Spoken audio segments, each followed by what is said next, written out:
Coming up on Primetime News, as the MERS crisis continues, a rare case emerges. A pregnant woman at hospital in Seoul tests positive for the viral disease. This as the number of infectees and death toll rises. President Park Geun-hye reassures the public that the MERS outbreak is under control, adding that the disease should not negatively impact the domestic economy. But the damage may have already been done. And no major breakthrough during talks between Seoul and Tokyo over Japan's bid to add controversial historical sites to UNESCO's World Heritage List. Stay tuned for these stories and more.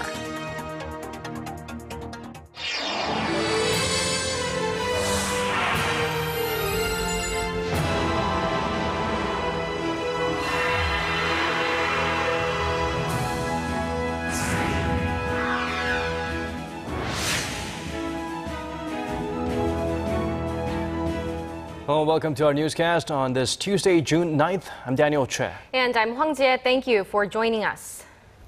More MERS cases are confirmed in Korea today. 8 were reported overnight, and the death toll reaches 7. And for more, let's connect to Connie Kim at the News Center. Connie, give us the latest.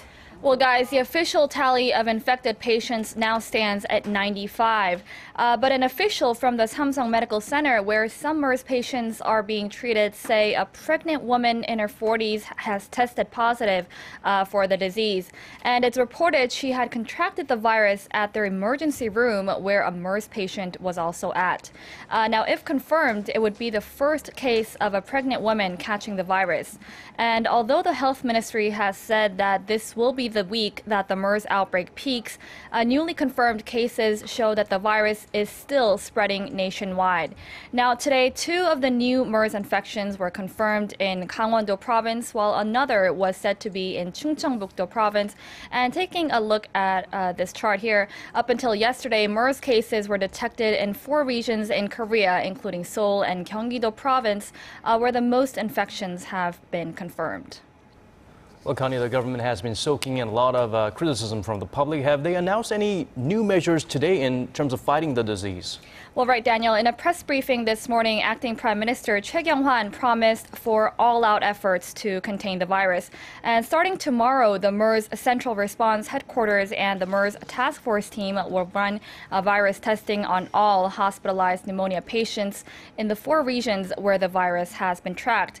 And if they test positive, any newly confirmed patients will be strictly isolated in a 1-person quarantine facility to prevent secondary and tertiary infections. And also, the government said it will shoulder all medical expenses for MERS patients and costs associated with virus testing. And it's also planning to allocate more funds to create special containment wards capable of blocking further spread of the outbreak. But Connie, how are health experts assessing the government's response measures? We hear they propose some ideas in countering the outbreak. Well, health experts and lawmakers at the Parliamentary Health Committee met this afternoon. There, they emphasized that more adequate medical supplies need to be provided to smaller hospitals, as well as MERS test kits to hospitals and state-designated quarantine centers. Take a listen to what they had to say in addition to the measures laid out by the government. If the government wants hospitals to actively be part of treating this disease, it needs to promise it will support hospitals that are financially hit by any fallout. Right now, it takes at least 3 hours for the current diagnostic equipment to confirm the virus after testing is done. But hospitals should come out with test results as quickly as possible so it can resolve patients' fears. And although there is no case of MERS contractions outside the hospital, the country is still battling fears of MERS infections. Right now, around 2,200 schools and preschools, accounting for more than 10% of schools nationwide, have closed temporarily to prevent an outbreak among students. The joint South Korea WHO team is assessing the current MERS situation and will come up with additional measures to contain the virus. Schools closed, businesses affected, and of course, the hardest hit is arguably the travel industry in Korea, right? Can you tell us about the extent of the damage so far?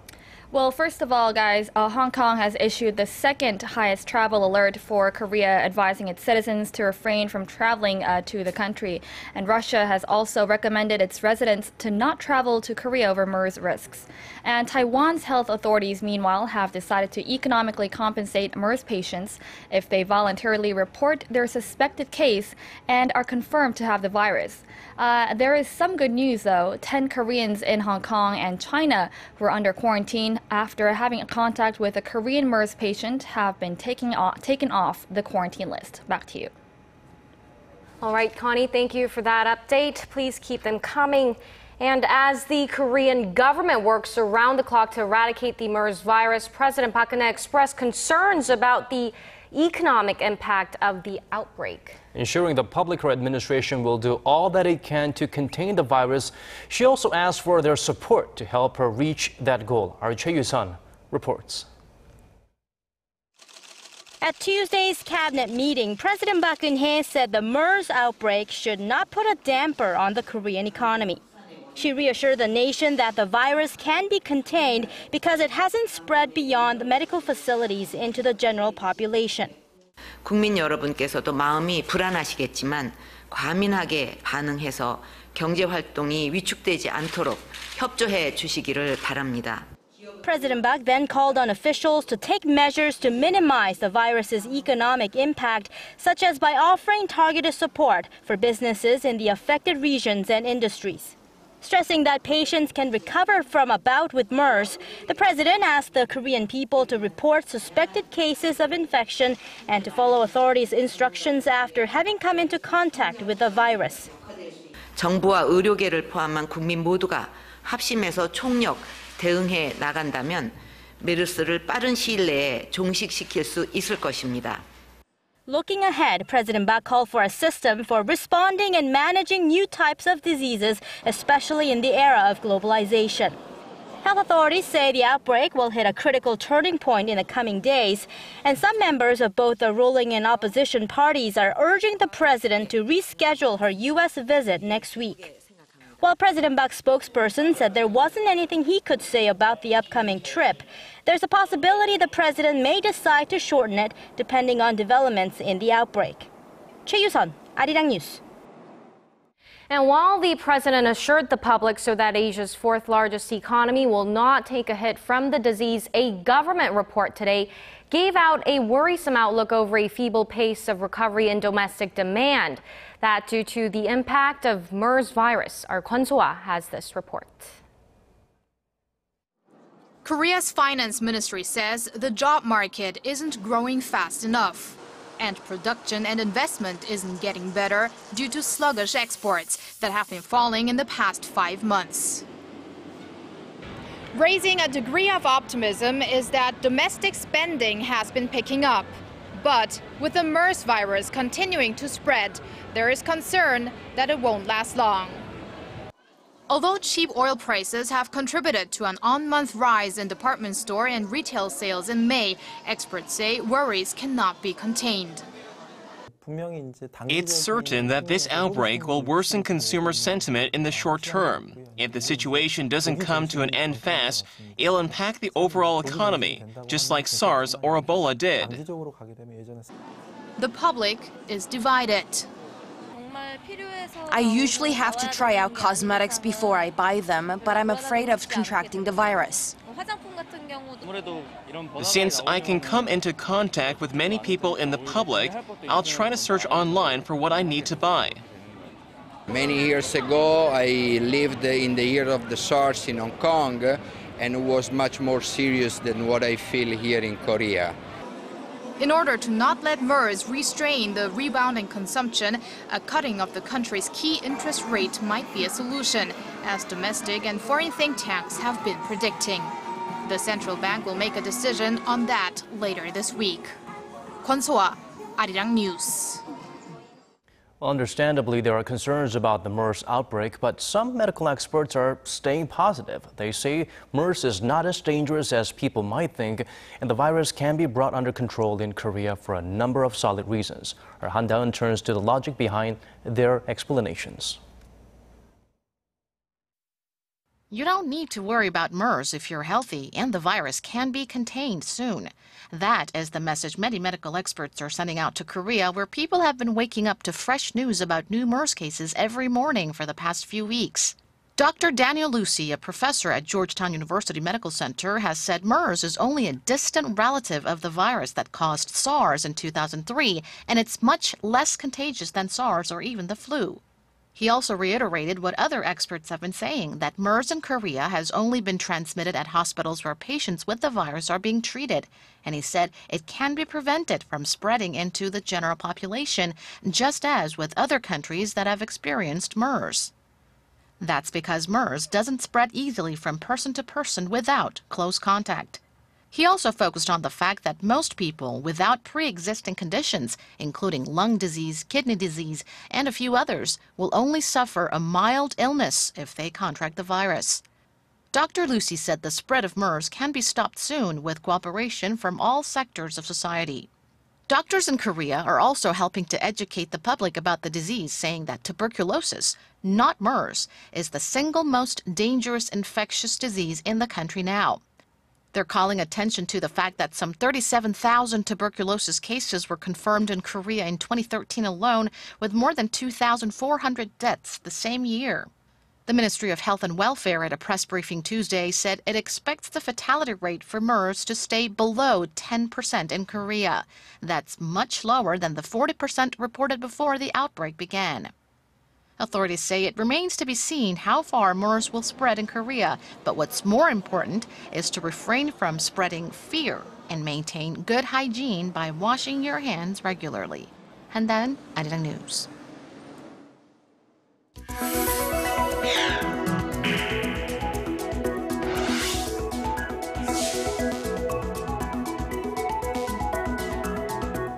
In the political arena at the National Assembly, the second day of a three-day confirmation hearing for Prime Minister nominee Hwang KyoAhn continues. And we connect live with our National Assembly correspondent Park Ji-hye for the latest on the proceedings. Ji-hye.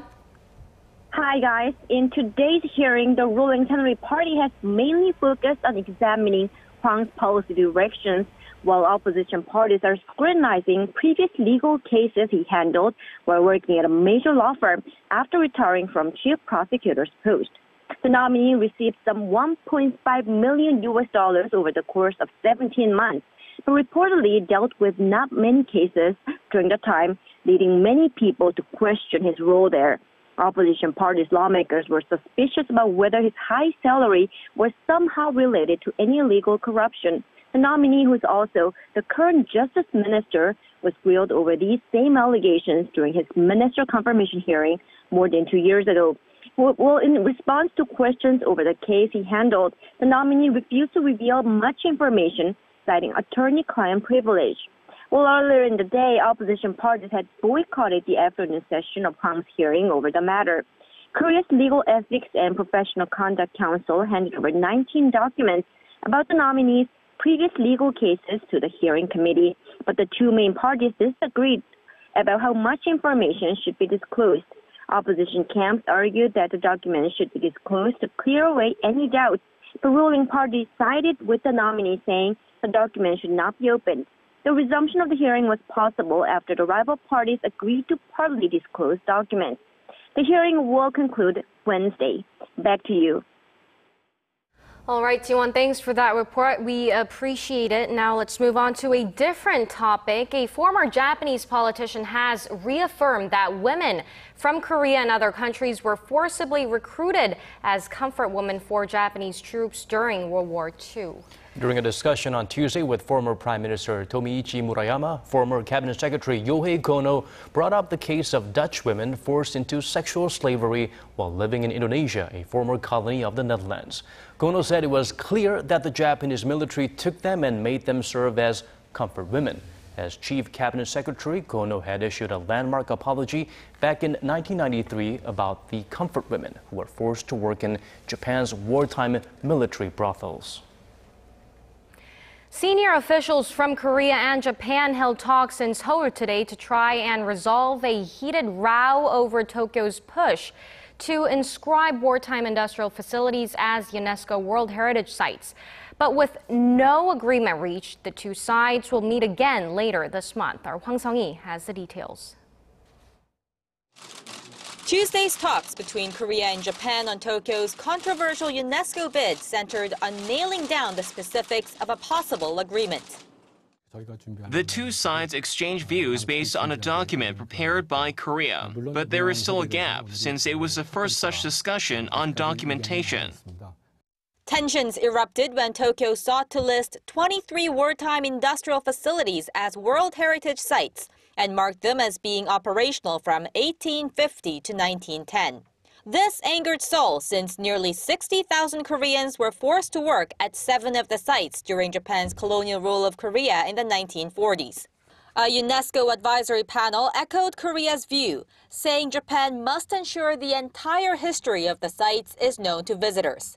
Since the first round of talks in Tokyo last month, Japan said it will respect the panel's recommendation, but did not lay out the specific steps it plans to take. With no concrete outcome from the Seoul talks, the two sides plan to meet again in Tokyo later this month. Officials in Korea say the two sides will try to reach a compromise as requested by other UNESCO member countries. The final decision will be made during a meeting of the World Heritage Committee early next month in Germany. Hwang Ji-hye, Arirang News. Let's turn our focus to North Korea now. Some local experts are weighing in on the political situation in Pyongyang. According to them, the regime's leader Kim Jong-un may face a major power struggle in the next few years. Our Kim Hyun-bin tells us what's behind this analysis. A group of North Korea experts gathered in Seoul. The Network for North Korean Human Democracy and Human Rights hosted the seminar on Tuesday with the aim to better analyze the stability of Pyongyang's current political structure. Kim Jong-un's regime is very unstable, so he is executing numerous close aides.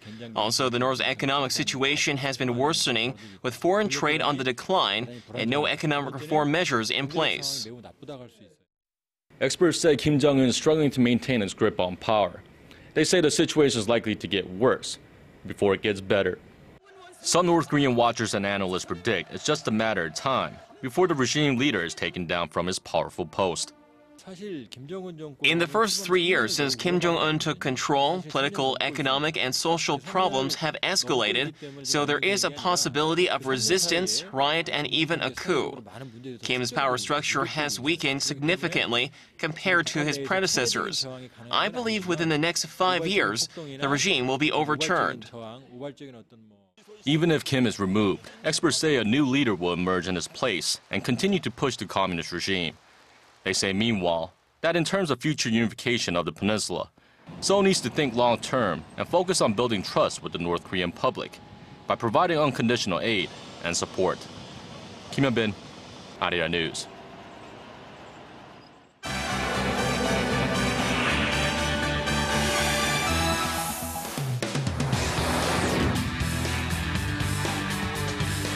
And for the top international headlines, we connect now to our Paulie at the News Center. Paul, let's get things started with the G7 summit.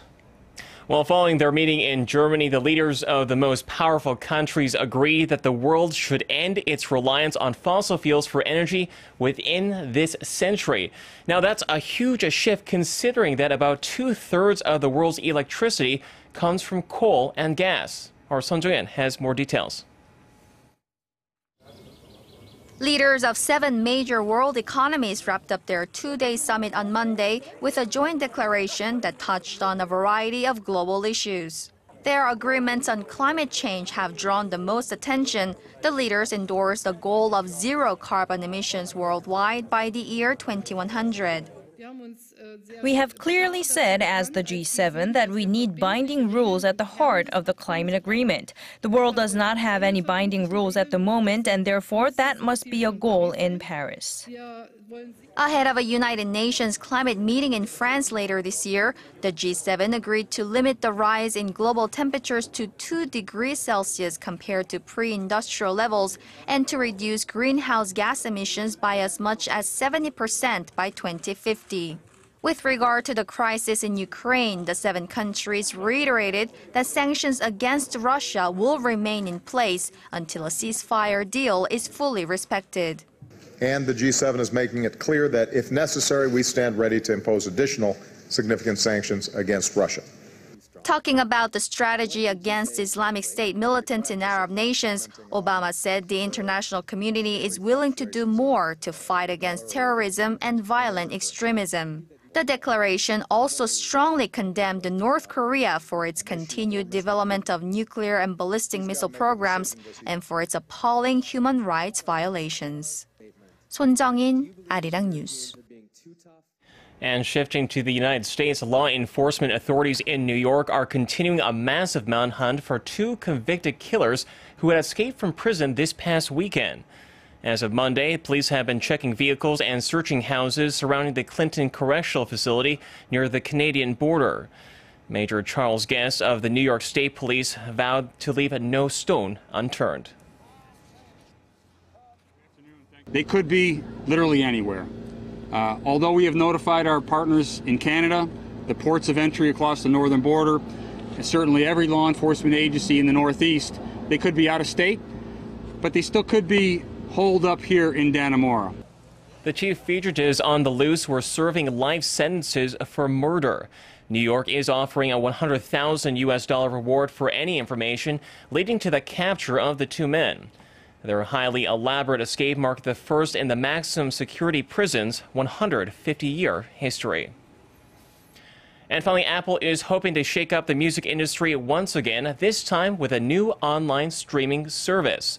The company made the big announcement at its annual developers conference in San Francisco on Monday. Called Apple Music, the monthly subscription service will give users on-demand access to the entire iTunes catalog of over 30 million songs. Because I think a lot of people have been waiting for Apple to really go up against Spotify and other streaming music services. So for $14.99 a month, you'll be able to sign up 6 members of your family, $10 if you're individual. So on the surface, it sounds like it's a really good deal. But as an added incentive, the service will also feature a global radio station called a Beats One, which will be hosted live by popular DJs and artists such as Drake and Pharrell. Apple Music will launch at the end of this month in 100 countries. And that wraps up our look at international stories for now. I'll see you back here tomorrow night.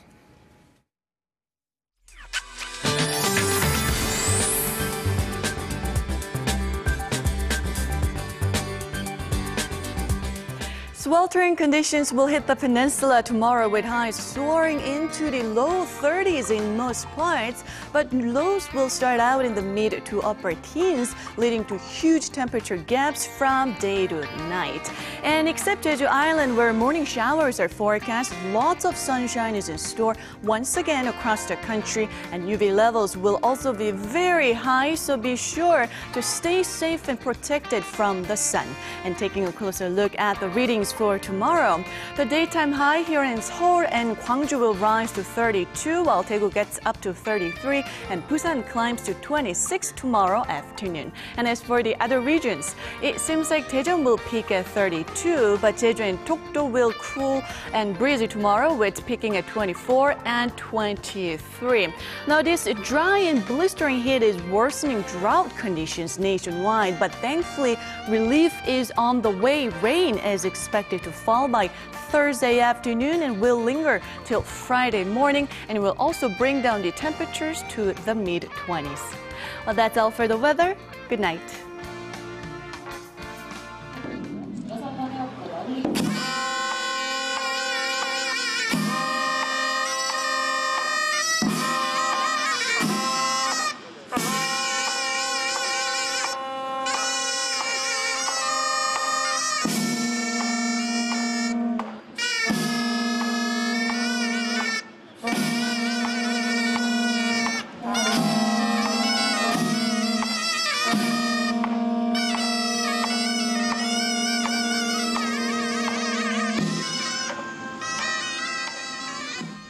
Well, they say tradition is like a lantern. It serves no purpose if you just cling on to it, but you let it lead the way. And that brings us to the end of our newscast. Thanks for staying with us. I'm Hwang Ji-hye. And this has been Daniel Choy. Do join us again, same time tomorrow. Goodbye for now.